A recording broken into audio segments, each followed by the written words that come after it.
But it comes basically from waking up in the morning, and I have three wonderful kids, 8, 5, and 3. I look at them, and the main question that I ask myself, what kind of world am I living in? Now that worries me. That really worries me. Okay. Because at the end of the day, we can do a lot of things. We can do cyber, we can do gaming, we can do forex, we can do, you name it, we can do fintech. It's all fine. Okay. But my main passion and my main question that I wake up every single morning is, what am I doing today to leave them a better world? Welcome to 20-Minute Leaders. Just sit back, relax, and learn from the leaders of today. It's a journey. Each one is different, unique, inspiring. Let's get started. This episode is powered by J Ventures, a community-driven VC fund in Silicon Valley, in partnership with Lomitech, and sponsored by Homeward Ventures, Hippo Insurance, Upwest, Hillel at Stanford, Leap, and Birthright Excel. Welcome to another episode of 20-Minute Leaders. I'm joined today by Lior Shalev, the CEO of Algaemor, Simpliigood. Lior is one of Israel's most passionate voices for transforming society through the combination of tech and social entrepreneurship and promoting the double impact ecosystem in Israel. He is the CEO and co-founder of Algaemor, an agritech startup that grows fresh Spirulina, a microalgae, as a sustainable food source and plant-based protein. Algaemor is addressing the most fundamental global issues of the Foodtech and Agritech sectors, from malnutrition and food insecurity to the protein gap and implication of industrialized food. Lior Shalev, welcome to 20-Minute Leaders. How are you? I'm excellent. Thank you for having me. We're about to talk about one of the most fascinating subjects in the tech ecosystem in the world. So, Lior, are you ready to talk about food tech? Yeah, for sure. For sure. All right. So, before we get to talk about Simpliigood, Spirulina, and all the good stuff that you're doing in Israel, Sure. give me an overview about what is food tech from your perspective.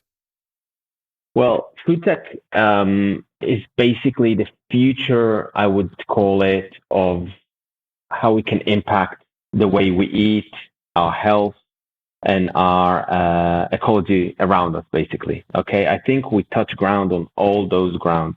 And by the way, food tech, agri-tech, biotech, green tech, those are kind of like borderline areas anyway. I mean, they all convene into one main theme.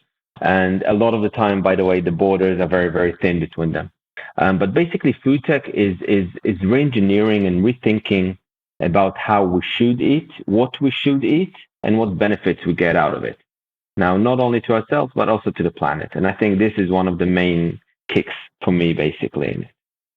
Now, if you're looking at food tech and some of the bigger challenges that the world is facing today, what are some of the interesting things that are happening in the scene of food tech, from what you know? So I think one of the main themes is alternative proteins, of course. Okay, I mean, when we look at the world today, we don't have enough land for the next 50 years to grow our proteins. Okay, if we look at the population and what the population will be within the next 50 years, and we look at the land that we have, we need to choose whether we want to grow cattle or whether we want to let people live on those grounds. Now, that's a difficult question. For me, it's an easy question, I must say. Okay. And I think that's kind of like pushed basically the whole protein industry into building different solutions. So it's imperative to understand that it's not only from the green side, and it's not only from the vegan side, and it's not only from the natural areas that you would think. It actually comes from pure logic, basically, that we don't have enough land to grow the food and the protein that we will need for the next 50 years. That pushes us basically to find different solutions. And in that area, this is the area where we feel very comfortable and where we work. And so is this also what pushes you to focusing more on social tech and sustainability and those areas? So it's I guess it's part of it. I mean, for me, one of the main incentives to do what I do, and all I do basically is all about impact. I don't know anything else. I don't do anything else. This is what my passion is. But it comes basically from waking up in the morning, and I have three wonderful kids, 8, 5, and 3. I look at them, and the main question that I ask myself, what kind of world am I living in? Now that worries me. That really worries me. Okay. Because at the end of the day, we can do a lot of things. We can do cyber, we can do gaming, we can do forex, we can do, you name it, we can do fintech. It's all fine, okay? But my main passion and my main question that I wake up every single morning is, what am I doing today to leave them a better world? And it's simply good. I find that answer every single morning, basically. I think we touch ground on all those different scenarios. Now, I think basically entrepreneurship needs to come from that kind of like gut passion. It has to come from inside. I couldn't do anything if I wouldn't have that kind of like questions or passion when I'm looking at my kids and thinking, okay, what's going to happen within the next 50 years for them? Right. And so I think that's a perfect segue to talk about Simpliigood and what you're doing there specifically in food tech in Israel.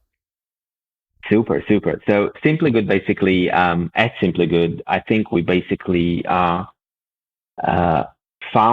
the best solution or the best converter of sun energy, into protein. We're growing spirulina, fresh spirulina. We're the only company in the world that knows how to grow fresh spirulina. I'll get into that in a minute.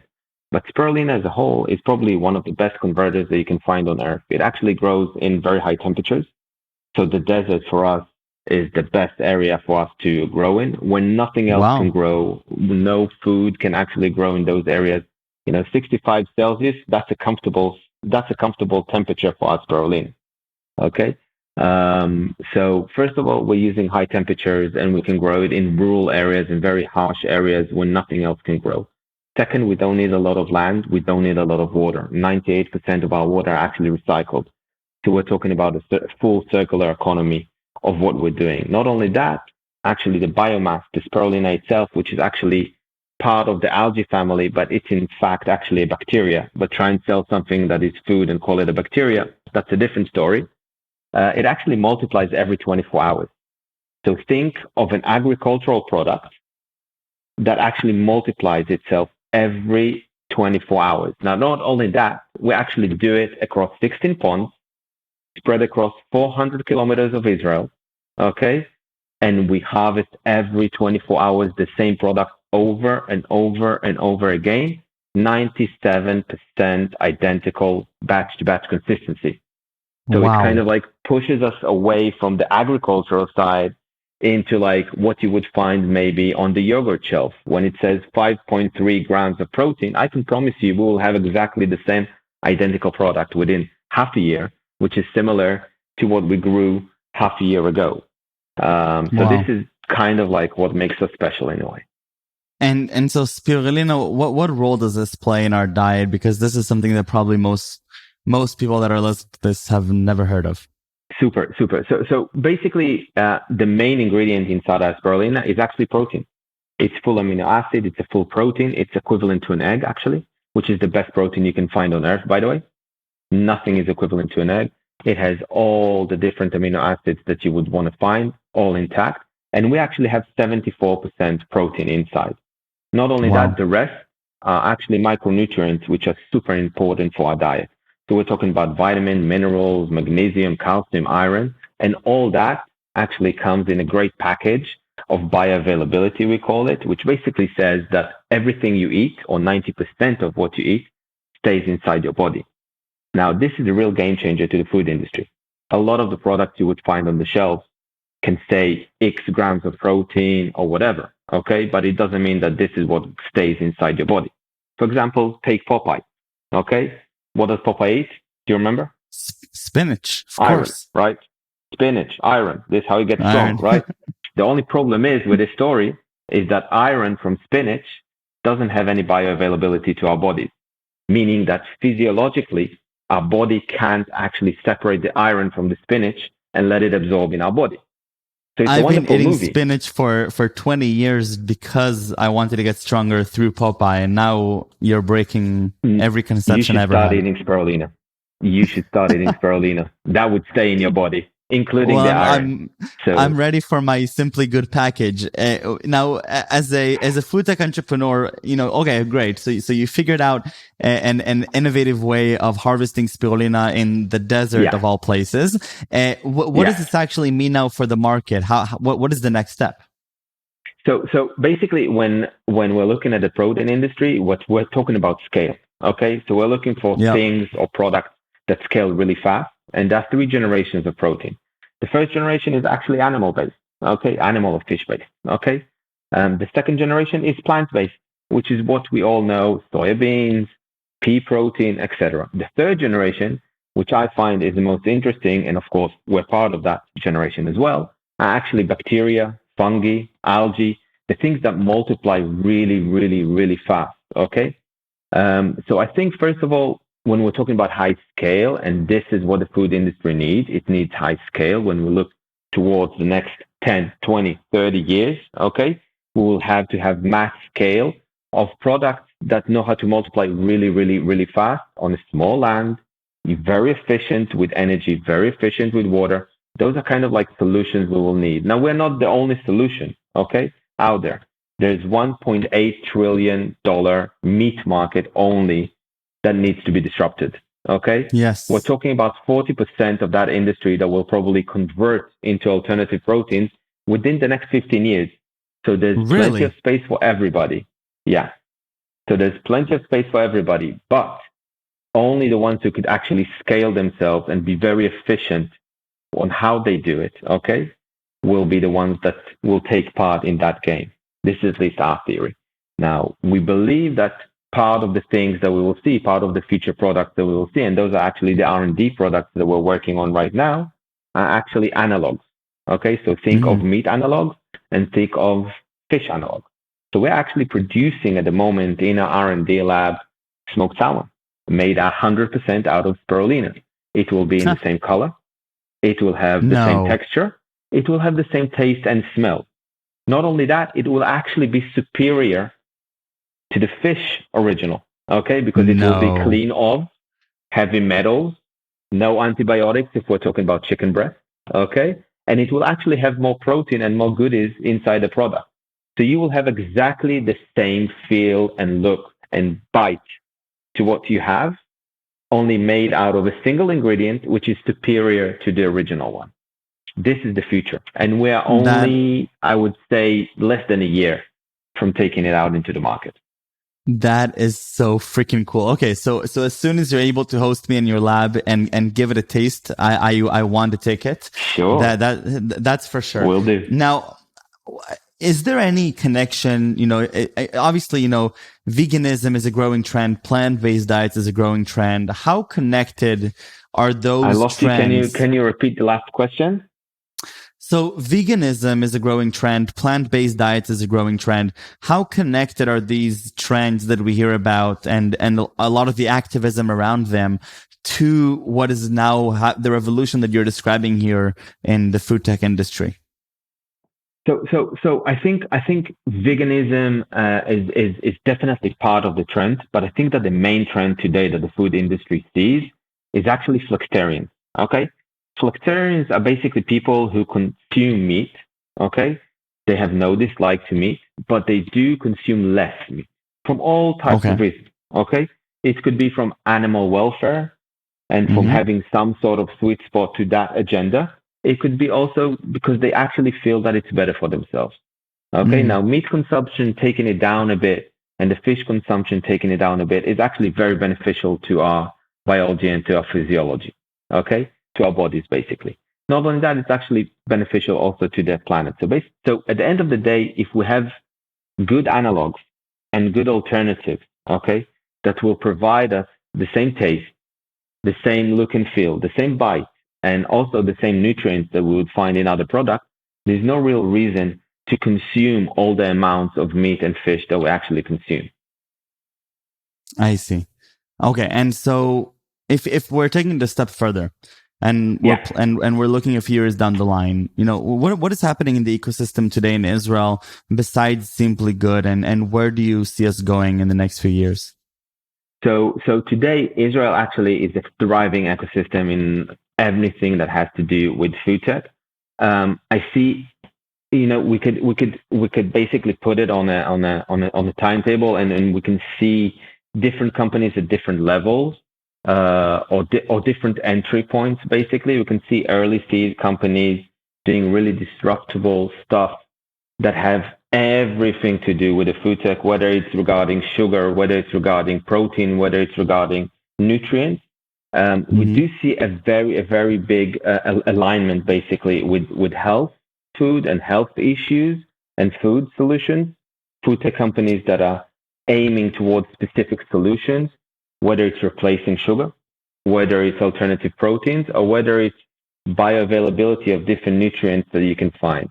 So those are the kind of companies that you will find in Israel. Not only that, actually, in the protein or alternative protein industry, we have a lot of companies today in Israel all along the scale, basically. Okay, from early seed, early entry point companies into companies that are already in the market.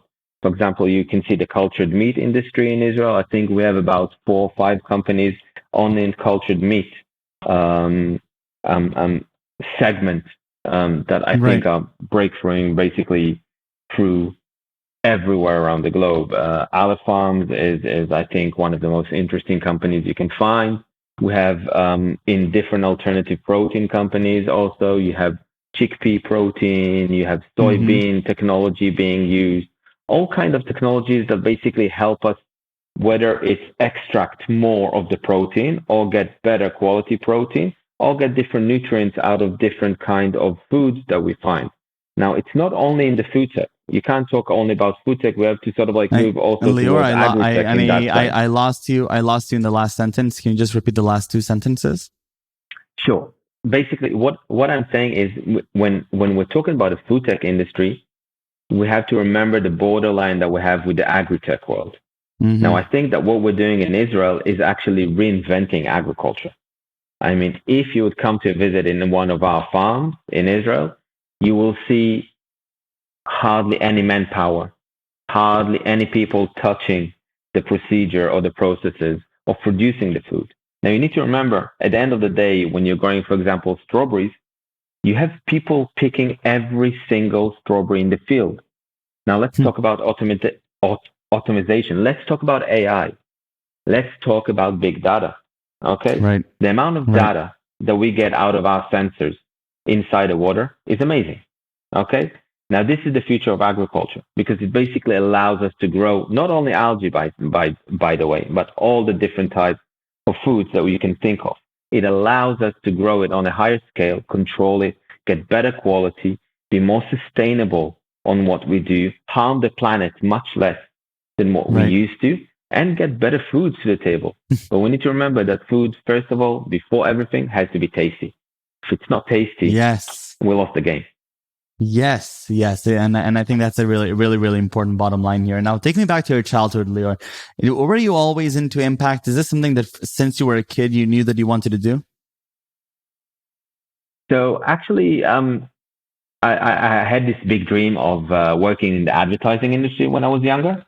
Somehow very that different. didn't happen. Very different. I also wanted to be a fireman at a certain point when I was really young, and that didn't happen, by the way, either. There's still time. I guess since totally. But I guess since I finished the army, it was obvious for me that I wanted to work and make money out of the passion and out of the heart of what I believe in, which usually at that time, that was like 15 years ago, okay?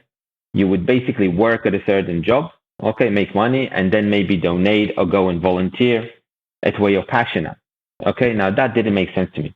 I didn't want to volunteer at where my passion is and have a day job that is that basically I'm not passionate about, okay? It just didn't make sense.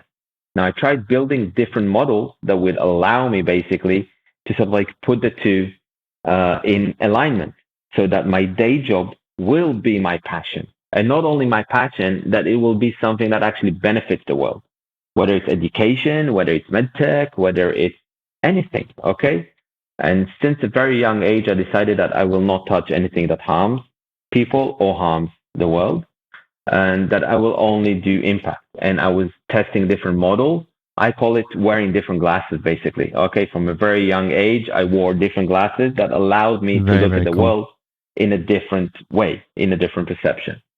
And so is that what inspires you today, this idea that you're building technologies and you're building solutions that are going to help others follow a similar path, whether they're intentional about it or not? Totally. That, and I think that building an industry also. I mean, those are the two things that I strongly believe in. I don't believe in fast exits. I don't I don't have a problem with exits, okay? But I believe that we need to have more of more mature companies that actually Yes. lead an industry, that are actually building an ecosystem around them, that are showcasing other entrepreneurs and other companies, that you don't have to choose only the exit strategy. Okay, you can actually build something that will stay longer than us two. Okay, now that's amazing for me. That aligned Beautiful. with impacting people's lives. That's it for me. I've done my thing. And what are 3 words you would use to describe yourself? Oh, uh, all about impact. All Today, about it's all about impact. impact. I All love about it. impact. People ask me, whether this is philanthropy or whether this is making money, and how do those two things combine? Okay, if we're talking about an NGO, so we're talking about Yep. donations. If we're talking about pure capitalist companies, we're talking about 100% making profits, and all aligned with that. For me, it's all one big circle in the middle. Okay, meaning you don't have to donate your money. You can actually make money out of doing good, and you don't have to be 100% capitalist. You can involve all kind of socialist models inside, while still giving the proper revenue and return to your investors at the same time as making the world much better, much similar to a social business or to an NGO at the other end. So it's all about impact. Back in the days, I always felt like a black sheep in a way. In the startup community, I was always the guy speaking about, let's do good and social tech and stuff like that. And people were like, dude, the money is in the cyber, money is in the gaming industry. And on the other side, on the NGO side, people were saying, God forbid, you want to make money and you want to make a lot of money. Now, I believe that those two can actually coexist, and we need to have more companies that are thinking with this agenda and with this DNA. I love it. So it's all about impact. Lior, toda rabba. This was such an inspiring and enjoyable conversation. I can't wait to taste the new salmon and start getting shipments of Simpliigood. I think it's just remarkable what you're doing. And thank you very, very much. Stay safe and stay healthy. Thank you so much. Stay safe. Thank you, Mika. Thank you. Thanks. Bye-bye. Bye-bye.